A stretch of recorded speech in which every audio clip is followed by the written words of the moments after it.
I'm Mike Leiderman. Welcome to the program. When I first met Ed Koch, he was a New York City congressman. I met him the way most people did, as a member of the general public, standing at a subway stop as he pressed the flesh, asking for my support in his campaign to be mayor of New York. Why would anybody want that job, I thought. The city was nearly bankrupt, services were being cut, people were at each other's throat, jobs and industry were moving away. Well, Ed Koch served 3 terms as mayor of the world's largest city. He did it with a talent and flair that made him one of the most successful and highest profile public figures in the world. When he appeared in public, he used to ask, "How am I doing?" And people told him one way or the other, usually with a thumbs up.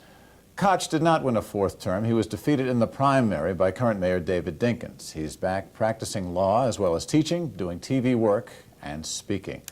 Mr. Mayor, good to have you with us. What's it been like for you since you've been out of politics? Well, I'm not out of politics. I do an hour television every Sunday morning that's very political. I write a column for the New York Post every Friday, and I am a commentator on WNEW radio every single morning during drive time for 5 minutes on current subjects. So I wouldn't say I'm out of politics, but I will never run for any elective office ever again, nor will I accept any appointed office. I'm enjoying what I'm doing. Why won't you go back? Well, I was in public service for 25 years. I first came on the scene when I defeated Carmine DeSapio, who was a major figure in New York politics. And then I became a councilman, and then I became a congressman, and then I became the mayor. It's not easy. It's very tough. It takes a lot out of you. I enjoyed it all. I don't miss it. You don't? I don't miss it. It's so hard for people to understand that. I work now 12 to 14 hours a day. I'm making a lot more money than I made as mayor. Now, money doesn't mean a lot to me. But I must say to you that when you're mayor, my salary was a good salary, but inconsequential compared with corporate officers. I mean, the salary of the mayor of the city of New York is $130,000 annually. I was in charge of 7.5 million people's welfare, a $28 billion budget. I was on duty 24 hours a day. When you compare the responsibilities of the mayor who has charge of the 4th largest budget in this country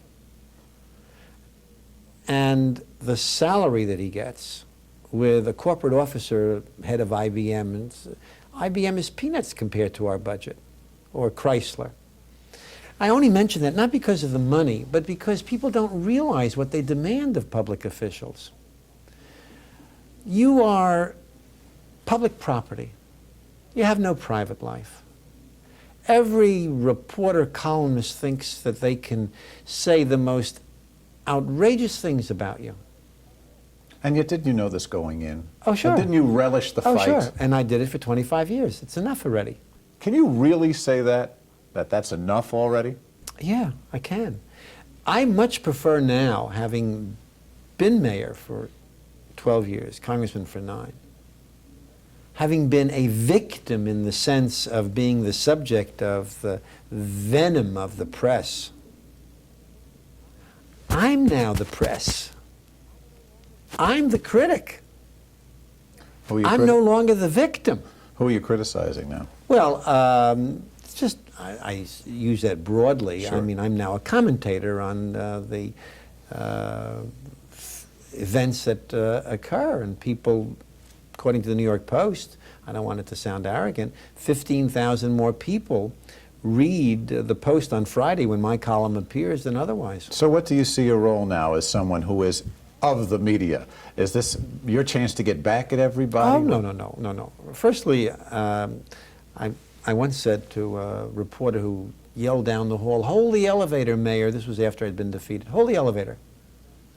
And I held the elevator, and he came into the elevator and he said, "You know, now that you're one of us, you have to be nice to us." I said, "Now that I'm one of us, I don't have to like us, do I?" Now, as I said to you, I work 12, 14 hours a day. I do what I like doing. When I go to sleep, I don't have to worry about somebody getting me up at 3 o'clock in the morning to tell me a cop's been shot or a water main has burst and rush there to every emergency. I did that. It was part of my job. Sure. I don't do that anymore. I sleep easier now. And I believe it's fair to say that I was congressman and mayor during a very critical part of the life of the city of New York, and I hope that history will treat my administration kindly. I, along with 2 other mayors, served for 3 terms. The other 2 didn't even dare run for a 4th term because when they left, they were both discredited. You know, they were LaGuardia and Bob Wagner. And when they left, they were not well liked.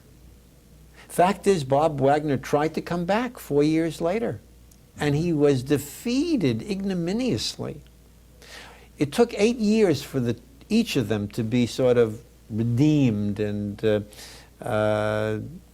accorded their proper place in history, which is that they were both excellent mayors. With me, I'm more popular today than I was when I was mayor. Sure, and understandably so. No, I don't know if it's understandable. Well, it's unique. I don't know. You were always good copy. You were always telegenic. No one ever got a no comment out of Ed Koch. You were one of the most powerful politicians in the world. And by definition, you were one of the most powerful Jewish politicians in the world.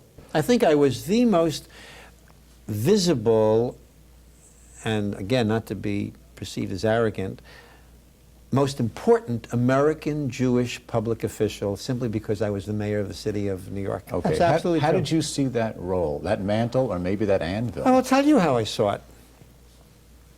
I spoke out for every group in my city, there are 175 different groups, for blacks, for Hispanics, for Asians.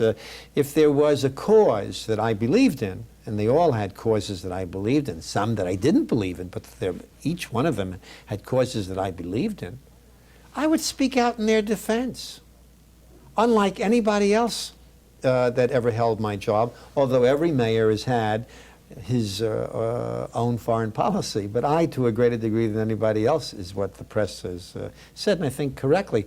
I felt it was my obligation to do that. And I always said, if I will speak out for everyone else, will I not speak out for Jews? Will I take the position that because I'm Jewish, I can't speak out in support of the people of whom I'm a part? Don't be ridiculous.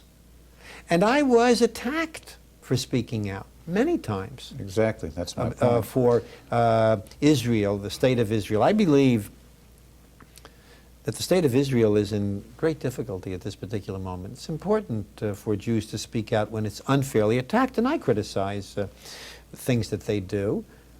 I never take the position that I can tell them what to do. I can give my opinion.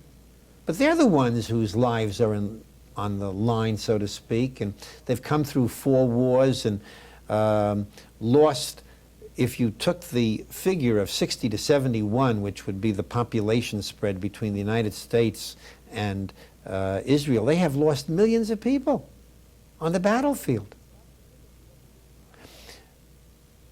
God forbid they should ever lose 1 war. They've won 4 that were thrust upon them. So that anyone who tells them what their security needs are should be prepared to go and fight their battles on the battlefield when the chips are down. And nobody's willing to do that. How do you explain Israel's problems? How do you explain them in maybe a public relations standpoint? Even today, as we read the papers, as we tape this program, President Gorbachev is warning Israel about cutting back Jewish emigration from the Soviet Union if the Soviet Jews settle on the West Bank. You know, Gorbachev is, today we all, extol his change and what he wants to do for the Soviet Union, just as we did for the Chinese when they changed their positions, and we lauded every Chinese leader who came here. They're all murderers. They all have blood on their hands, including Gorbachev. He was part of the tyranny before the economy got so bad they had to change. Their economy today is worse than it was 30 years ago. And they recognize that communism has failed and that they need America's help.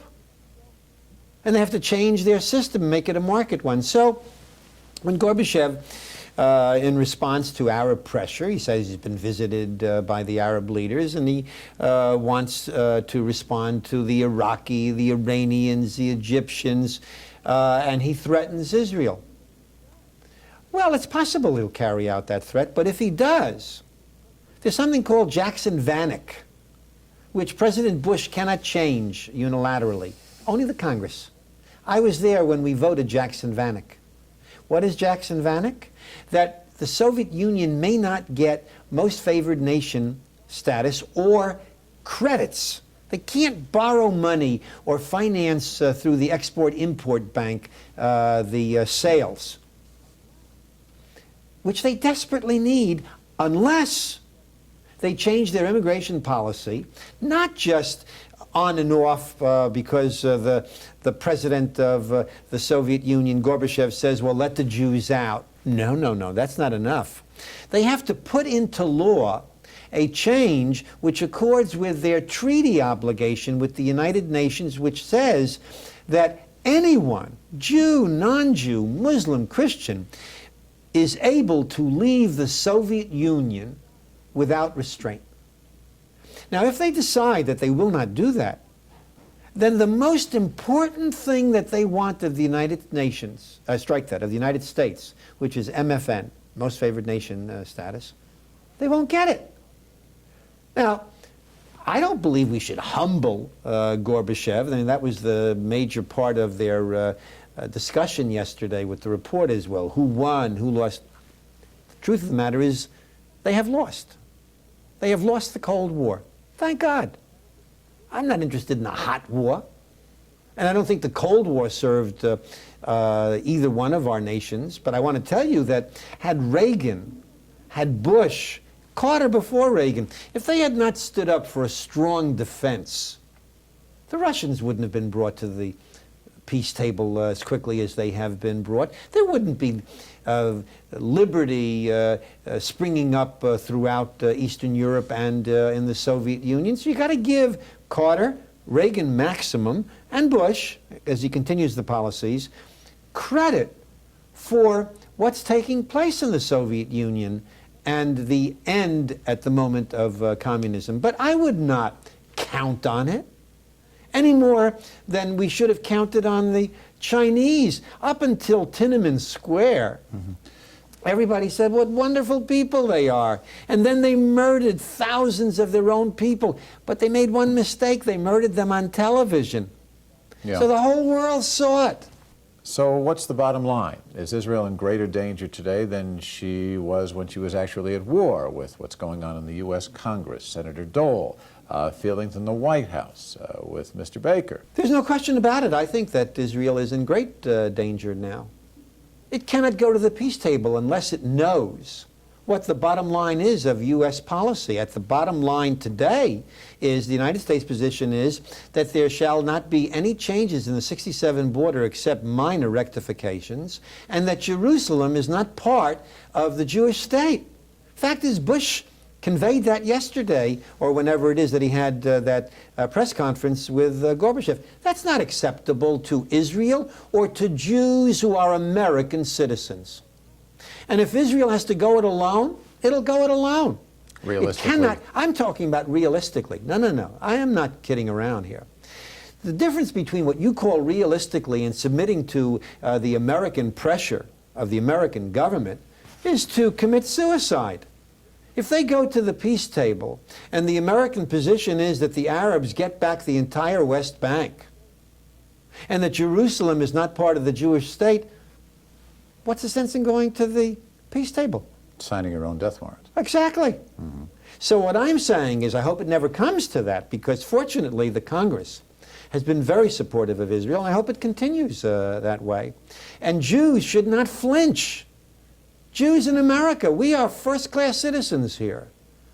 Jews in America, like the Irish in America, have every right to be concerned about their brothers and sisters in their ancestral homeland. Do the Irish worry about dual loyalty when they worry about the British and their persecution of Irish Catholics in Northern Ireland? The Irish Catholics here say we will stand up for our brothers and sisters. Very good point. But how many times are the Irish reminded of their other loyalties compared to how many times Jews are reminded of this? Well, Every time you'd open your mouth. That's the unfair double standard. But Okay. that doesn't mean that we should ever fear it or submit to it. The best illustration would be let's take the Jesse Jackson imbroglio. You know, Jesse Jackson is very hostile to Israel. Bishop Tutu is hostile to Israel. Nelson Mandela is hostile to Israel. Should Jews just sit by and say, well, listen, these three men have done extraordinary work in different fields, and they have. You got to admire the brilliance of Jesse Jackson. I just don't admire his politics. You have to admire the extraordinary courage of Nelson Mandela. I just don't admire his politics as it relates to Israel.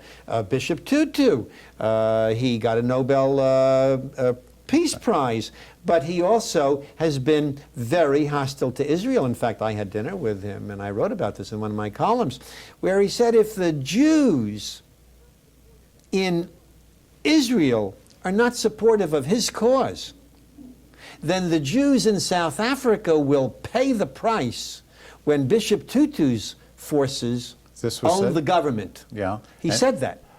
Jesse Jackson being hostile to Israel. Oh, extremely hostile. I mean, anyone, or Nelson Mandela just went to Libya recently and embraced psychologically, physically, I don't know, Gaddafi. Am I supposed to accept that? I mean, would blacks accept a comparable embrace of some Ku Klux Klan leader? Of course they would not. Isn't this a problem of Israel's, though, this battle of public relations? Well, I don't believe the Israeli are, in fact, fighting the battle they should be fighting, which is a public relations battle, and taking every single one of the attacks made upon it and giving their response. Now, I want to say to you, I have never taken the position that they are correct in everything that they do. Most recent illustration would be settling Jews in the Christian quarter of Jerusalem. It happens, I believe, overwhelmingly, the Jews can live anywhere. In fact, in the Christian quarter, 80% of the people who live there are Muslims. I don't believe there's a place in the world that should be called Judenrein. Jews should be able to live on the West Bank, no matter what the final disposition of the West Bank's status is. But nevertheless, it was stupid at this particular moment in time Public relations to take on that problem. And then what they failed to do when it came out that the Israeli government had paid part of the expenses of this group. This is an ultra-Orthodox group. They're not looking to do what's right, this ultra-Orthodox group. I mean, they have politics that I'm not keen about. You know, they would turn Israel into a theocracy, and I am for a democracy, not a theocracy. I am for Teddy Kolich. I am not for this group that would impose its orthodoxy on me or anyone else. But before we get too far off the point, the issue here is one of marketing. I mean, whether you're talking about ideology or a diet. I believe diet. You bring out the fact that I've lost here comes 39 the plug. pounds on Ultra Slim Fast, and I'm just one more pound, and I will have As I reached my say, goal. congratulations, but before we stray too far off the point, seriously though, one of the Chicago aldermen said to me, Jews don't need government, meaning Jews don't have to have that lobby the way other groups like the Irish do, or the Germans, or the Poles do. Well, they're foolish if that's true. I don't believe that's true, frankly. I believe that the American Jew is very supportive of the state of Israel and recognizes that even though, thank God, no Americans will ever have to seek sanctuary under the law of return, and we're first-class citizens here, that's not true around the world. If Israel were not there, who would be taking the Soviet Jews? Not the United States. So why is Israel taking such a beating? And you can't help but think, no matter how the opposition shovels at Israel, Israel's got to be somewhat responsible, if not in what it's doing, Well, in the why do way you it's say that? acting. Oh, I don't agree with that. Why have Jews taken such a beating for several thousand years? It's called anti-Semitism. That's one of the things. You know, what Jews should know, make them feel good. 17% of all the Nobel Prize winners are Jewish, were Jewish, although only 1/3 of 1% of the world's population are Jews. The Jews gave to this world Moses the lawgiver, Jesus Christ to the Christian world as God, Marx to the communist world as its anti-God, if you will, and Freud. I mean, these are 4 seminal figures. One little people did that. We have to feel very proud, not arrogant. We're no better than anybody else. We are surely no worse than anyone else. And we have to understand that it's the job, the obligation of every Jew in the diaspora. And I'm a Zionist, which today means not that I want to go to Israel to live, but that I believe in the rebirth of the Jewish nation. The Jewish nation, which is Zionism. And I have an obligation to make sure that every Jew in need of sanctuary, a couple of years ago was the Ethiopian black Jews, today it's the Soviet Jew, that there is a place that will take them. Adolf Hitler in 1938 and 39 said to the world, I don't want the Jews, take them. And he was willing to let them out. Nobody would take them. That's why the security of Israel has to be uppermost on the minds of every Jew in every free nation in the world where they can be supportive of their ancestral nation. There's no argument about that.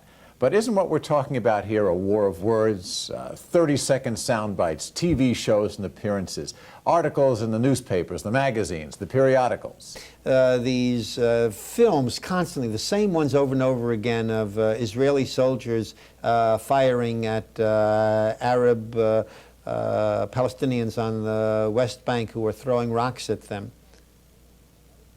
You know, I don't know of a single American soldier that would allow himself to be subjected to violence without responding appropriately. And going back to what I said before, Israel has to bear some responsibility for the problem, responsibility in getting its message out, I would see. Yeah, strange. Strange that they have not, and I have been in touch on many occasions with the different prime ministers, whether it was Perez on one occasion or Shamir now, and others in the cabinet saying, why don't you have a full-page ad in the New York Times every week or every month. Take on the most vicious attack made against Israel and give Israel's side of the agenda. It's not happening. Much as the oil company would do every Thursday in the New York Times. Yeah, correct. They don't understand the problem? They don't. I don't know why. You have to ask them. Well, you look at the Israel government right now, as we speak. It's in a state of Well, I mean, what they have conflict. to do, there's no question about it. They have to change their electoral system so you don't have to deal with minor parties that seek to get their way by selling their votes to the highest bidder. And that's what some of those small parties are doing. And you have to impose what Ben-Gurion wanted, which is not a party list in an election, but individual members running for individual seats in the Congress. Looking down the road a few years into the 21st century, the state of Israel will be 50. What do you see for it? Oh, I believe that there will be, for years and years, a constant threat to its security. And I point to the fact that there are 21 Arab nations with 120 million people, all devoted to killing every Jew in Israel and pushing them into the sea, and that now includes Jordan. That used You to think be, that still holds? Oh, it's part of the PLO covenant. They have not repealed it. The PLO covenant says that every Jew that came to Israel after 1917 must be evacuated. That's what it says. Now, if they meant something else, why don't they repeal it? They have not repealed it. Only one nation of the 21 nations has made peace with Israel. Now, if they're really interested in peace, why can't the other nations say, we're at peace? You can have your citizens come and go. Can any Jew go to Saudi Arabia? I don't even think American Jews can freely go to Saudi Arabia, although some, I'm sure, have. But how much support do you also think that the anti-Israel sentiment will achieve in the United States, here in the Congress, to legislate aid out? Well, I am, frankly, amazed and appreciative to the American public and their representatives that support of Israel has not diminished in the Congress. It has diminished in the presidency. The single greatest friend that Israel has ever had is Ronald Reagan, and he was not given enough credit by the Jewish community. Now, I didn't vote for Ronald Reagan, but I admired him. And whenever the Jews in Israel needed a friend, he was there. That was not true of President Carter. It is not true of President Bush. It seems American Jews today are taking more pride in themselves. But what about backlash? What about threats of anti-Semitism? I don't know what you mean by backlash. Well, thinly veiled anti-Semitic attacks. The ADL keeps track of them every year. That there are anti-Semitic attacks, thank God most of them are property damage, not personal injury. Sure. But that Jews are first-class citizens in this country and can rise to the highest positions. You're looking at one. I was the mayor of the city of New York. It's one of the great positions in this country. I don't think that we have to look over our shoulders in fear. Not at all. Ed Koch, thanks very much. Thanks. Good luck with the books, the TV, the speaking, and the diet. Good. Our guest, the former mayor of the city of New York, Edward I. Koch, who's now practicing law again, teaching, doing newspaper work, and lots of television. We hope you enjoyed our chat. We'll join you next time. I'm Mike Leiderman. Thanks for watching. Shalom.